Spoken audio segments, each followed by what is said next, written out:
Bienvenue dans cette présentation dédiée à la construction des points principaux de votre discours.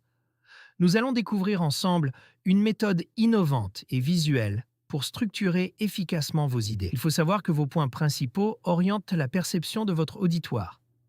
En les structurant clairement, vous démontrez non seulement une pensée rapide, mais vous renforcez également votre crédibilité. Pour y parvenir, je vous propose une procédure méthodique en 3 étapes simples. Elle consiste à choisir son sujet, à définir sa position, puis à amorcer une réflexion initiale pour trouver de bons arguments. Pour vous accompagner spécifiquement sur vos sujets, j'ai préparé des ressources complémentaires et des exemples concrets adaptés à votre spécialité. Ces outils vous permettront d'appliquer facilement la méthode que nous venons de voir pour concevoir une problématique solide et percutante. Je vous invite donc à les consulter dès maintenant afin de finaliser votre préparation avec un maximum de sérénité. La première étape est de bien cadrer votre intervention en choisissant votre sujet pour vous concentrer sur l'argumentation. Ensuite, décidez si vous souhaitez soutenir ou contester la thèse pour orienter vos propos. Vient ensuite la phase de réflexion initiale, où l'objectif est de générer rapidement plusieurs raisons valables sans se limiter à la première idée.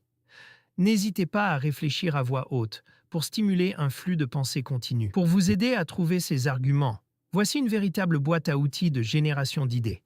Vous pouvez utiliser la division, les axes temporels, la cause à effet, la comparaison ou encore l'approche problème-solution. L'une des techniques est de diviser votre sujet pour mieux le maîtriser. En séparant une thématique complexe en plusieurs composantes clés, vous structurez plus facilement votre analyse. Vous pouvez également jouer sur la dimension temporelle de votre sujet.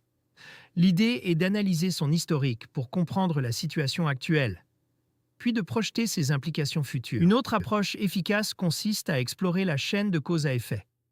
Établir des liens de causalité clairs donnera du poids à votre argumentation et prouvera votre compréhension profonde du phénomène. Pensez aussi à utiliser la comparaison pour mettre en relief les spécificités de votre sujet.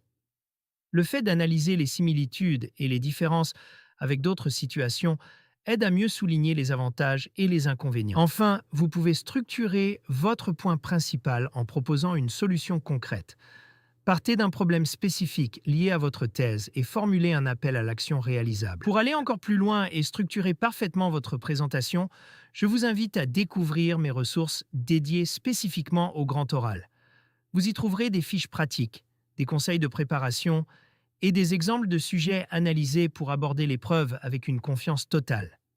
N'hésitez pas à utiliser ces supports pour peaufiner vos arguments et convaincre sereinement le jury le jour J. En résumé, un point principal réussi repose sur une affirmation claire, soutenue par des éléments crédibles.